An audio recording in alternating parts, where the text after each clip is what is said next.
আসসালামু আলাইকুম রহমতুল্লাহ। প্রিয় দর্শক, কেমন আছেন? আশা করি ভালো আছেন। প্রিয় দর্শক, ইসলামী ব্যাংকের 82% শেয়ার অবরুদ্ধ করা হয়েছে। চলুন বিস্তারিত তথ্য জেনে নিই। প্রিয় দর্শক, ইসলামী ব্যাংকের প্রায় 82% শেয়ারই এখন অবরুদ্ধ রয়েছে। এইসব শেয়ার ব্যাংকটির মালিকানা থাকা এস আলম, সাইফুল আলম পরিবার ও তাদের নামে বেনামে তৈরি করা বিভিন্ন প্রতিষ্ঠানের কাছে রয়েছে। এ কারণে দেশের পুঁজিবাজারে ব্যাংকটি লেনদেনযোগ্য শেয়ারের পরিমাণ কমে গেছে, আর এতে করে এটি শেয়ারের দাম হু হু করে বাড়ছে। মাত্র 1.5 মাসেই ব্যাংকটির শেয়ারের দাম দ্বিগুণের বেশি বেড়েছে। এই অবস্থায় বুধবার 25 September Dhaka stock exchange DSE কর্তৃপক্ষকে ইসলামী ব্যাংকের শেয়ারের অস্বাভাবিক মূল্যবৃদ্ধির কারণ তদন্তের নির্দেশ দিয়েছে পুঁজিবাজার নিয়ন্ত্রক সংস্থা Bangladesh securities and exchange commission BSEC.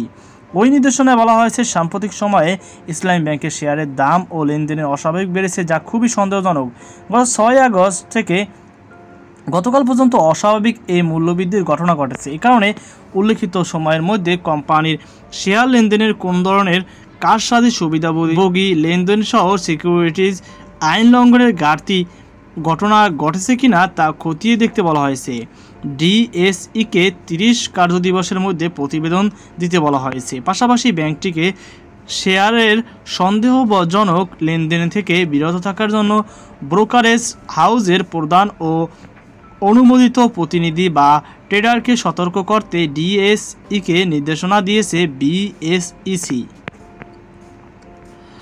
ডিএসইর তথ্য অনুযায়ী 6 আগস্ট থেকে গতকাল পর্যন্ত ইসলামী ব্যাংকের শেয়ারের দাম প্রায় 38 টাকা বা 116% বেড়েছে। অর্থাৎ দেশের রাজনৈতিক পট পরিবর্তনের পর 1.5 মাস কোম্পানিটির শেয়ারের দাম বেড়ে দ্বিগুণ হয়েছে।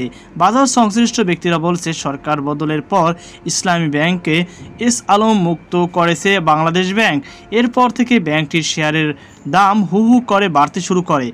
এই সময় শেয়ারটির প্রতি বিনিয়োগকারীদের বাড়তি আগ্রহ শুরু হয়।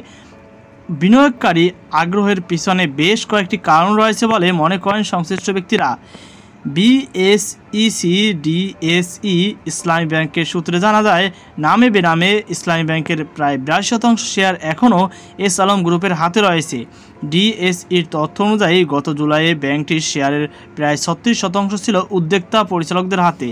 আগস্টে সেই সংখ্যা কমে 0.18% নেমে যায়।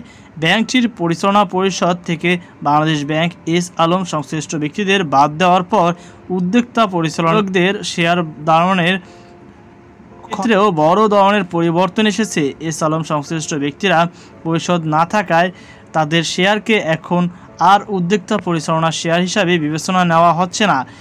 ফলে এখন প্রাতিষ্ঠানিকভাবে দান করা শেয়ারের পরিমাণ বেড়ে গেছে। জুলাইয়ে যেখানে এই পরিমাণ ছিল 43%, আগস্টের শেষে তা বেড়ে দাঁড়ায় 73%। এর বাইরে ব্যাংকটির প্রায় 18% শেয়ার রয়েছে বিদেশি বিনিয়োগকারী ও 9% সাধারণ বিনিয়োগকারীর হাতে।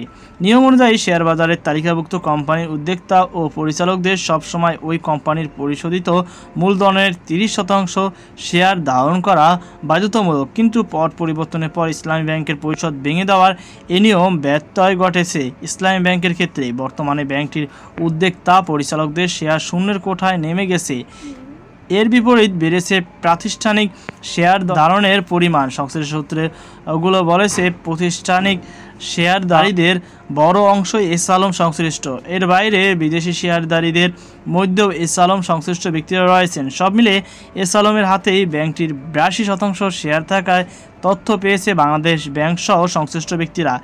এসব শেয়ার অবরুদ্ধ থাকায় বাজার শেয়ার সরবরাহ ঘাটতি দেখা দিয়েছে। এতে একটি গোষ্ঠী এ সুযোগে ব্যাংকটির শেয়ারের দাম বাড়াচ্ছে। তো প্রিয় দর্শক, এই ছিল আমাদের সর্বশেষ আপডেট। সকল আজকে পর্যন্ত আল্লাহ হাফেজ।